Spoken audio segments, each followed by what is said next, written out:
Imagine this. You go to sleep in your own home. The doors are locked. The neighborhood is, totally quiet. You have that deep, primal sense of security. But then you wake up, and that feeling is just gone. It's annihilated. Because you realize with this cold certainty that someone wasn't just watching you from the street. They were inside. They were inside. Maybe last week, maybe while you slept. They know your routine. That specific feeling, that complete breakdown of safety that really defined life in parts of California for more than 40 years. And today, we're diving into the story, the man who caused it, the Golden State Killer, Joseph James DeAngelo Jr. He was a shadow, just completely unchecked. And for decades, it seemed like he was utterly unstoppable. So our mission in this deep dive is to really pull out the key nuggets from the sources you shared. We're going to unpack just the stunning scope of his terror, the deeply disturbing part of who he was, and critically, the technological breakthrough that finally broke it all open. Yeah, that's the real aha moment in forensic science. It really is. And we have to start with the central contradiction of this whole story. It's the shock nugget, really. This predator, the man responsible for just shattering countless lives. He wasn't just hiding in plain sight. No. He was a husband, a father. And maybe most shockingly, he spent years as a sworn police officer. While the crimes were happening. While they were actively unfolding. Okay, let's unpack that timeline then. We're looking at a core period of activity, roughly between 1974 and 1986? That's right, a 12-year span. And it was just a living nightmare across Central and Southern California. I mean, this was a crime spree so brutal, so varied, that it forced law enforcement to fundamentally rethink how they even understood serial offenders. And what's so fascinating here is the confusion he caused. The pure chaos. He operated across different jurisdictions, and he kept adapting his methods. So for years, different police departments were working on what they thought were separate cases. Completely separate tracks. They were genuinely convinced they were chasing different criminals. DeAngelo was, you could say, a master of regional disguise. He had 3 distinct operational identities. The sources outline this kind of terrifying evolution. It starts in the Central Valley. He's known there as the Visalia ransacker.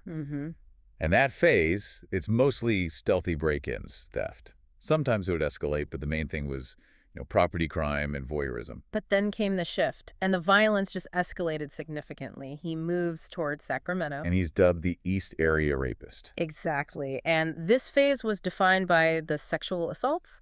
They became more frequent and terrifyingly consistent in their method. And then finally, the attacks move south, they escalate to murder, and he gets his final name, the original Night Stalker. Right, and that escalation from ransacking to rape to murder made linking these identities almost impossible. But the tools they had at the time anyway. Oh, absolutely. With 20th century investigative tools.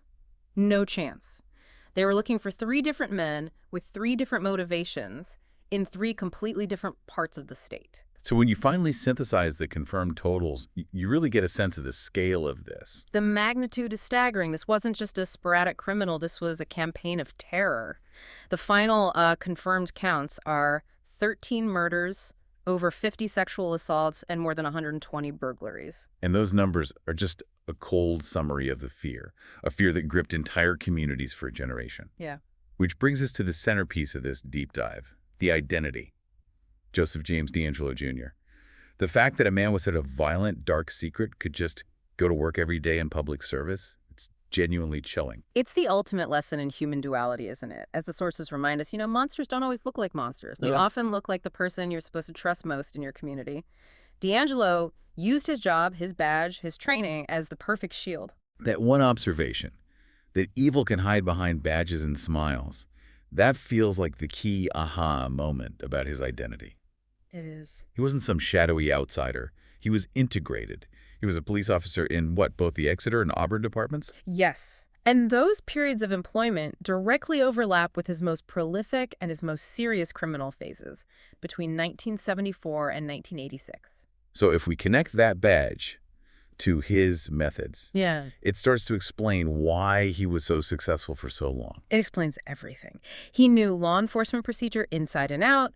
He knew how police secure a crime scene, what evidence they'd look for, how they did interviews. And most importantly, what surveillance to avoid. Exactly. He was always one step ahead because he had the playbook. That betrayal of public trust, the institutional aspect of his disguise, That's maybe the most enduring scar from this entire case. Let's pivot now and focus on that methodology, because it's clear he wasn't just interested in physical violence. No, not at all. He was a master of psychological warfare. And the preparation was meticulous. It was far from opportunistic. He would stalk neighborhoods for weeks, sometimes months. He wasn't just, checking for an open window. He was studying the routines of the family. When they came and went. The blind spots of the house, the schedules of the neighbors, every single crime was a premeditated attack on the victim's sense of control. And the terror he inflicted once he was inside, it went straight to the core of the victim's minds. He had this signature psychological tactic, especially with couples. It's the detail that sticks with everyone who studies this case. I can imagine. After tying up the couple, he would perform what the sources call a horrific ritual. He'd often place a stack of delicate things like dishes or cups and balance them on the man's back. And then what? Then he'd whisper the threat, "If I hear a sound, she dies." Wow. That detail it elevates the crime beyond physical assault into pure psychological torture. It does. The male victim is paralyzed physically, and he knows that the slightest movement, even an involuntary breath, could seal his partner's fate. The intention was to strip both victims of all agency, all control. That silent compliance, it was all calculated to maximize the terror and, crucially, the long-term mental anguish. It's just an example of extreme, customized cruelty. And the attack didn't even stop after he left the house. We know the trauma lingered for years, but the sources say DeAngelo actively made sure the fear never ended for some victims. That's maybe the most haunting part of his post-crime behavior. Years after the attack seemed to stop, some victims reported getting these terrifying, untraceable phone calls. What did he say? Sometimes just heavy breathing. Other times, though, he'd say phrases like, "Remember when we played?" or "I'm gonna kill you." Wait, years later. What does that even suggest about his motivation? Was he just reminding them he was still out there? Absolutely. It wasn't about the thrill of the assault anymore. It was about maintaining control through fear. It was a deliberate, lingering reminder that he knew who they were, where they lived. He was making sure that the trauma was perpetually renewed. He wasn't interested in closure. He was interested in sustained terror. And for decades, that was the grim reality. The case went cold, the 80s, the 90s, the 2000s. It just seemed like the Golden State Killer would be one of those unsolvable mysteries, a testament to the perfect crime. Until 2018. And this is the moment where technology completely upends the very definition of a cold case. This is the technical innovation that changed everything. This is the piece that is so critical to understand genetic genealogy. We hear that term a lot now, but let's be specific for our listeners. What exactly makes this a revolutionary technical aha moment? Law enforcement has had DNA matching for decades, right? Through CODIS. That is the crucial distinction. CODIS, the national database, only holds DNA profiles of known criminals or suspects. Okay. DeAngelo had never been arrested for a major crime, so his DNA wasn't in CODIS. Investigators had the killer's DNA profile from crime scenes, but they had no one to match it to. So they had the lock, but no key. How did genetic genealogy provide that key, especially if DeAngelo himself wasn't in any public database? The steps they took were just brilliant because they moved outside traditional law enforcement tools. In 2018, investigators took that decades-old crime scene DNA profile and they uploaded it to a public ancestry database, a site like GED Match. And the key difference there is that it's crowdsourced. It's where everyday people go to find out where their ancestors came from or to find lost relatives. Precisely. And the goal was not to find DeAngelo. The goal was to find his relatives. Wow. People who had voluntarily submitted their own DNA to learn about their family history. They were searching for what we call familial matches, third cousins, second cousins, anyone who shared a significant amount of DNA with the killer. That sounds like finding a needle in a haystack. But the haystack is a family tree that could cover hundreds of years and thousands of people. It is. And that's where the painstaking forensic genealogy work came in. When they found a few distant matches, say a third cousin, investigators began building a reverse family tree, working backward through public records, birth, marriage, death certificates. They were trying to locate the common set of great-great-grandparents. The ones shared by the killer and the cousin on the website? Yes. So they establish a common ancestor from maybe 100 years ago. Then what? Then you work forward from those ancestors. Yeah.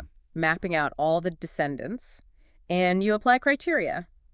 Geographical location, they knew he operated in specific parts of California, and most importantly, the age profile. Right. They needed a male who would have been in his 20s and 30s during the crime spree. Exactly. So they start with a few distant relatives, they map the whole family tree, they apply all the context about geography and age, and slowly, every branch of that tree is eliminated. Until only one person remains as a viable suspect. That's the process. It took months of meticulous work, but eventually, all paths led back to one man living quietly in Citrus Heights, Joseph James DeAngelo. The moment the shadow finally got a name, after 40 Of years. 40 years of anonymity gone. But naming a suspect through a family tree is one thing.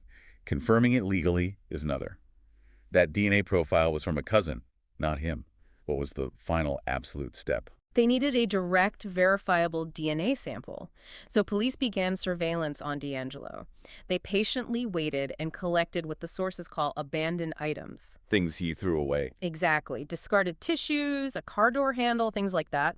They tested the residue from those items against the decades-old crime scene DNA. Yeah. It was a perfect match. The fidelity of the technology, the precision of that genetic profile, proved beyond any doubt that the police officer from the 70s was the Golden State Killer. He was arrested on April 24, 2018. And that anonymity that protected him for 4 decades just evaporated overnight. The power of that combination old evidence preserved perfectly and new technology used so creatively is just a staggering lesson in persistence. It is, and the saga reached its conclusion pretty quickly after that. In June 2020, DeAngelo confessed. To the 13 murders, the dozens of rapes, hundreds of related crimes, he was sentenced to life in prison, no possibility of parole. And yet the sources note his demeanor in court was another one of those haunting details. He calmly admitted his crimes, but no emotion, no apology, just silence. It felt like a final act of refusing to even acknowledge the humanity of his victims. It really reinforced the final key lessons from the source material, didn't it? It did. First, that incredible duality of the man, the ability of deep evil to just coexist with this veneer of normalcy and authority.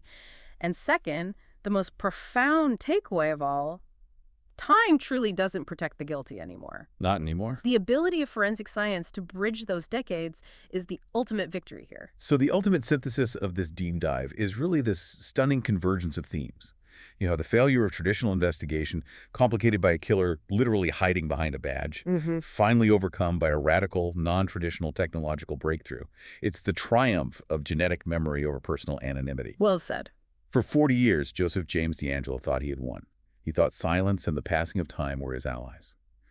But as the sources so powerfully state, DNA doesn't forget. And neither do the victims. This case is just a profound demonstration that even the deepest secrets, buried for decades, can be exhumed and exposed. It redefined what cold case means for every police department in the world. Absolutely. So what does this all mean for you as you process this whole story? Consider this provocative thought as we close out chats, maybe delayed, sometimes for 40 years. But it always remembers.